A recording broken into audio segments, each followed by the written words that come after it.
기도 시간에 삼위 하나님께서 지옥에 가자고 하셨습니다.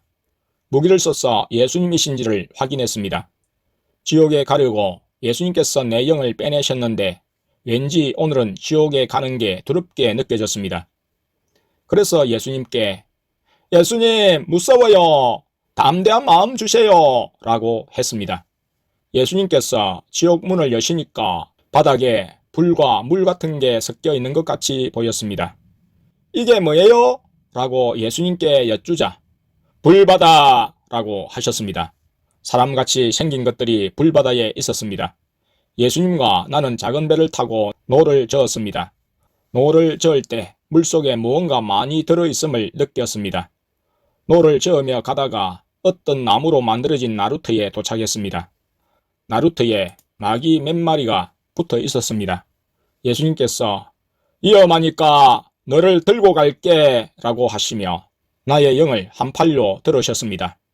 앞에 길이 어두웠고 이상한 식물같이 생긴 게 많았습니다. 마귀 한 마리가 예수님의 얼굴 쪽을 관통해서 지나갔습니다. 그래도 예수님께서는 아무렇지도 않으셨습니다. 그렇게 가다가 길이 나왔습니다. 길의 양쪽으로 나무에 못 박힌 사람들이 있었습니다. 십자가 모양은 아니었고 그냥 큰 막대기 같은 것에 팔다리가 못 박혀 있었습니다. 예수님께서 그곳의 냄새를 맡아보라고 하셨습니다. 내가 맡으니까 아주 미세하게 퀴퀴한 냄새가 나는 것 같기도 하고 안 나는 것 같기도 했습니다. 예수님께서 지나가시다가 한 남자에게 말을 거셨습니다. 너가 왜 여기 있느냐? 라고 물으셨습니다. 그 남자가 모르겠어요, 예수님 하고 힘없이 말했습니다. 그 다음 대화 내용은 들려주시지 않으셨지만 예수님께서 그 남자의 죄를 자세히 말해 주시는 것 같았습니다. 그 사람을 지나서 좀 걷다가 한 여자가 고통하며 예수님을 불렀습니다. 예수님께서 여자야, 너가 왜 여기 있느냐? 라고 하셨습니다. 여자도 제가 왜 여기 있는지 모르겠어요. 제가 왜 여기 있죠? 라고 따지듯이 말했던 것 같습니다. 예수님께서 그 여자를 지나가셨습니다. 그 여자를 지나서 가다 보니 언덕이 나왔는데 십자가가 뒤죽박죽 땅에 박혀 있었습니다. 사람들이 그 십자가들에 매달려 있었는데 거꾸로 매달린 사람들이 많이 보였습니다. 예수님께서 잠깐 쉬고 가자고 얘기하시며 그 언덕 중간쯤에 앉으셨습니다. 나도 앉았습니다. 예수님께서 지옥이 무서워? 라고 물어보셔서 아니요 라고 말했습니다. 그런데 대답하고 나니까 무서운 마음이 좀 들었습니다. 그러니까 예수님께서 내가 있는데 뭐가 무서워? 라고 하셨습니다. 그렇게 얘기할 때 갑자기 우리 뒤에서 한 영혼이 예수님을 불렀습니다. 그 영은 십자가에 거꾸로가 아닌 똑바로 달려 있었는데 생긴 게 좀비같이 생겼고 전체적으로 회색과 보라색이었습니다. 다리는 보이지 않았습니다. 그 영혼은 예수님, 예수님이세요? 하며 말을 걸었습니다. 예수님, 저는 제가 왜 여기 있는지 모르겠어요. 왜 제가 지옥에 왔죠? 저는 교회도 다녔고 예수님도 믿었는데요. 라고 했습니다. 예수님께서 너가 나를 진짜 마음으로 믿었냐? 너가 믿었다고 하는 말이 그저 나를 지식으로 알았었다는 뜻 아니냐? 라고 하셨습니다. 그 영혼이 자기는 예수님을 믿었다고 주장했습니다. 그래서 예수님께서 그럼 너는 십계명을 지켰냐? 라고 물으셨습니다. 그 영혼이 지켰다고 했습니다. 예수님께서 그럼 주일 성수는 했냐? 라고 물으셨습니다. 그 영혼이 대답하지 못했습니다. 예수님께서 그럼 넌 회개 기도를 매일 했냐? 라고 물으셨습니다. 그 영혼이 약간 주저하면서 했다고 말했습니다. 예수님께서 너가 거짓을 말하는구나. 너가 회개 기도를 했다고 한 게 한 달에 한두 번 형식적으로 한 그 기도를 말한 거냐? 라고 되물으셨습니다. 그 영혼이 그래도 자신은 회개를 했다고 말했습니다. 예수님께서 그럼 너의 회개 기도는 바리새인의 기도였냐? 아님 세리의 기도였냐? 하고 물으셨습니다. 그 사람은 자신은 세리처럼 기도했다고 우겼습니다. 예수님께서 너가 또 거짓을 말하는구나. 너는 바리새인처럼 기도했었다 라고 하셨습니다. 그 영혼이 예수님께 계속 항의하자 예수님께서 손으로 귀를 막으셨습니다. 그러자 그 영혼이 목청을 높여 예수님, 저는 여기 와서 예수님을 처음 봅니다. 제 말 좀 들어보세요. 저는 여기 올 이유가 없습니다. 그리고 저희 교회에선 예수님이 제 죄를 다 용서하시고 은혜를 베푸신다고 했습니다. 라고 말했습니다. 하지만 예수님께서는 귀를 계속 막으셨습니다. 그리고 그 자리를 떠나셨습니다. 예수님께서 그곳을 빠져나와서 괴로워하시며 조금 걸어가시다가 다시 길가에 앉으셨습니다. 나도 옆에 따라 앉았습니다. 예수님께서 지금은 제대로 된 믿음을 가르치는 교회가 거의 없다. 요즘 사람들은 다 내가 십자가에 달려 죽을 때 옆에 있었던 부끄러운 구원을 받은 그 강도처럼 구원받길 원한다. 자신들이 원하는 것은 포기하지 않으면서 세상적인 삶을 살면서 천국을 가려고 한다. 그리고 나를 자신들의 이득을 위해 이용한다. 그 강도는 나를 몰랐다가 마지막에 나를 알고 믿었기 때문에 내가 긍휼히 여겨서 구원한 것이다.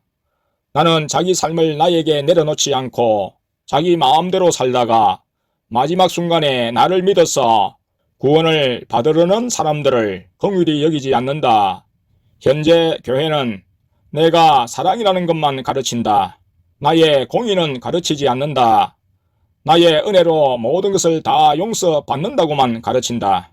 그래서 기독교인이라 하는 사람들이 주일 예배만 드리고 나머지 일주일은 자기 마음대로 산다. 나는 그렇게 부끄러운 구원을 받으려는 사람들에게 진노한다. 라고 하셨습니다. 나는 갑자기 내가 맞게 듣는 것인지 의심이 많이 들었습니다. 그래서 그렇지만 저도 예수님을 믿는다고 하면서 불순종할 때가 많은데요. 라고 말했습니다. 예수님께서 내가 말한 것과 너가 말하는 것의 믿음의 종류가 다르다. 나는 좁은 길을 걸어가지 않고 나의 뜻대로 살려고 하지 않는 사람들을 말하는 것이다. 라고 하셨습니다. 나는 그렇지만 일반 성도들은 하나님의 음성을 듣지 못해서 하나님의 뜻을 모르잖아요. 라고 했습니다. 예수님께서 성경을 읽으면 나의 뜻이 무엇인지 어떻게 살아야 하는지 다 나와 있다. 그리고 정말로 나를 위해서 살려고 하는 사람에겐 내가 내 뜻을 확실하게 보여준다. 라고 하셨습니다. 그러시면서 사람들은 자기가 무엇을 하는 것에 성취감을 느끼고 무언가 자꾸 하려고 한다. 그래서 자기의 교회 프로그램에 열중하고 자기가 믿음이 좋다고 느낀다. 그런 사람들은 자주 우리 교회, 우리 목사님, 우리 집사님이라고 말하고 나에게 집중하지 않는다. 성경에는 믿는 사람은 자기 십자가를 지고 좁은 길로 가라고 써져 있다.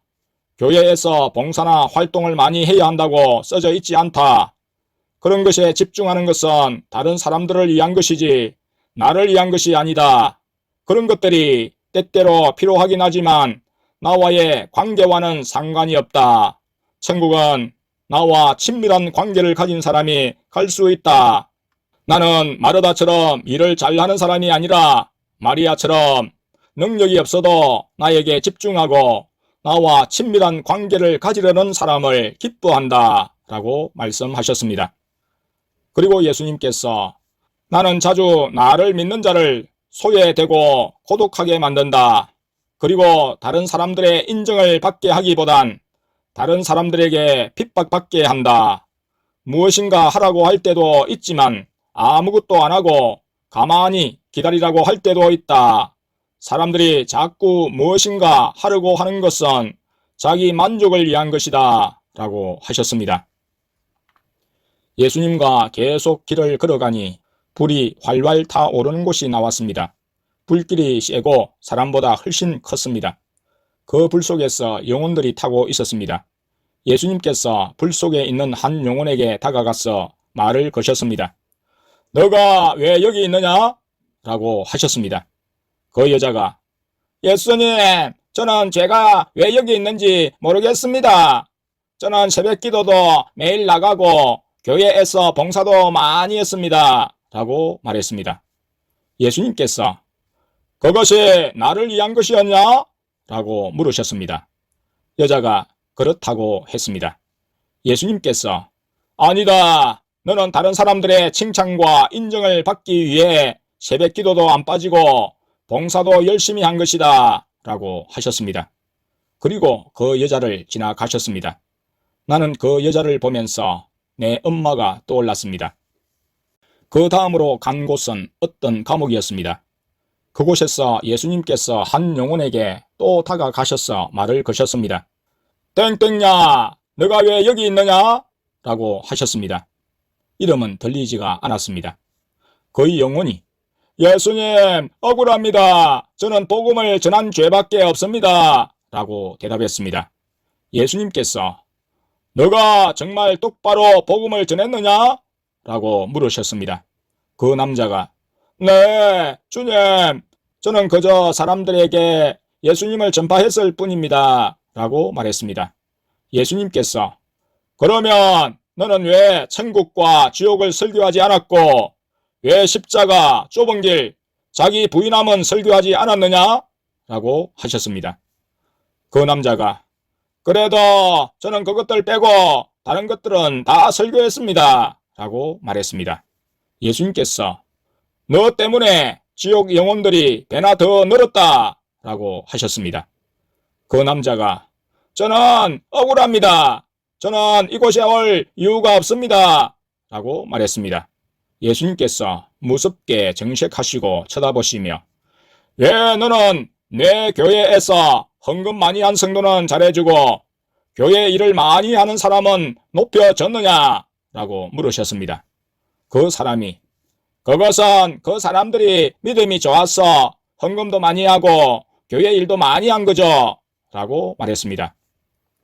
예수님께서 아니다. 그 사람들은 다른 사람들에게 보이려고 그렇게 한 것이다. 라고 하셨습니다.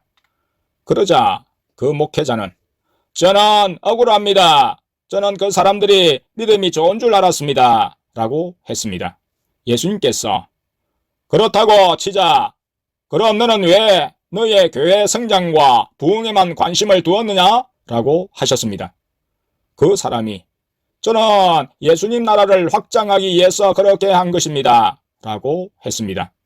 예수님께서 너는 다른 사람들의 눈치를 봤다. 나의 눈치를 살피고 나에게 묻고 행하지 않았다. 너희 교회 성도들의 요구대로 교회를 이끌었다. 내가 기뻐하는 목회자는 다른 사람들이 좋아하든 싫어하든 내 뜻을 행하는 사람이다. 라고 하셨습니다. 그 목사님이 어쩔 수 없었습니다. 라고 한 것 같습니다. 예수님께서 너가 목회를 내려놓을 수도 있었잖니? 너는 왜 목회를 내려놓지 않았니? 그간 너가 뛰어든 일이니까 어쩔 수 없이 먹고 살기 위해 끝까지 한 거잖아. 라고 하셨습니다. 그 사람이 그래도 저는 예수님을 믿었습니다. 라고 했던 것 같습니다.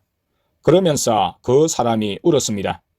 예수님께서 그러면 너는 나를 사랑했느냐? 라고 하셨습니다. 그 사람은 사랑했다고 했습니다.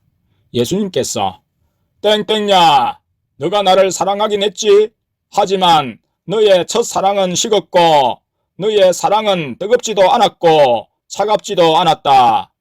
너는 세상을 한 손에 쥐고 또 다른 손에 나를 쥐며 살았다. 그래서 너가 지금 여기 있는 거다. 라고 말씀하시면서 예수님께서도 우셨습니다. 그 사람이 간절하게 예수님, 기회를 한 번만 더 주세요. 라고 했습니다. 예수님께서 너가 살아있을 때 많은 선지자들을 통해 메시지를 전달했었다. 그렇지만 너가 듣지 않았다. 라고 하셨습니다. 그 남자가 예수님, 저는 이제 어떡하나요? 하며 바닥에 앉아서 고개를 숙여 울었습니다. 그 사람이 진짜 불쌍해 보였습니다. 예수님도 우시고 나도 울었습니다. 그러고 나서 교회로 다시 돌아왔습니다.